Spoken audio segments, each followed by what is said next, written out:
Je commence par faire les implosions, donc ce sont des photographies noires et blancs que je réalise à la chambre, donc c'est assez compliqué quand même à la prise de vue, mais ça me permet de faire des formats assez grands après et d'avoir des images qui sont assez détaillées, ce qui était important pour moi pour la dimension un peu spectaculaire en fait de ces images. Et donc c'est quand je faisais ces implosions que j'ai appris, alors je ne sais plus comment, mais qu'il y avait des cartes postales en fait dans les années 60, 70, 80 qui se faisaient de ces immeubles. Donc j'ai commencé à les rechercher, ces cartes postales.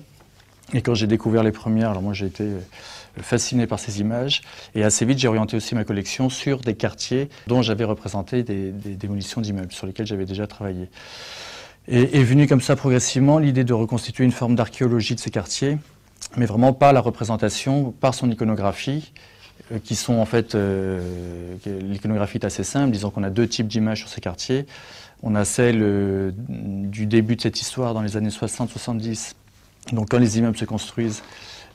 c'est la période quand même des 30 glorieuses, de l'utopie urbaine, et donc l'iconographie c'est celle de la carte postale, une image positive, des ciels bleus, des pelouses vertes, qui correspondaient je pense à cette époque assez heureuse, en tout cas l'idée qu'on s'en fait aujourd'hui, et celle-là, et d'une certaine façon les cartes postales aujourd'hui quand on les revoit, elles illustrent complètement cette idée,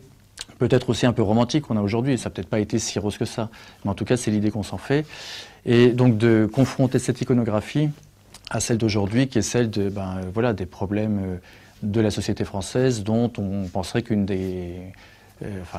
viendrait en grande partie de ces quartiers.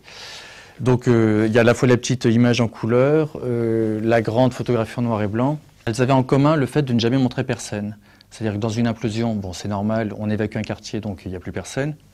Mais curieusement, dans les cartes postales, alors que les quartiers étaient habités, en fait, on les regarde, ils sont vides, comme si cette histoire n'avait jamais été... elle n'avait vraiment jamais existé, et comme s'il n'y avait pas eu de gens qui avaient habité dans ces quartiers. Donc, voilà, donc je suis allé les chercher, ces personnages. C'est devenu la série des témoins, qui sont donc des agrandissements de personnages, qui figurent souvent très petits dans les cartes postales, mais qui à la fois prennent corps quand on les agrandisse, mais qui se désincarnent en même temps parce qu'ils sont recouverts par la trame de l'image.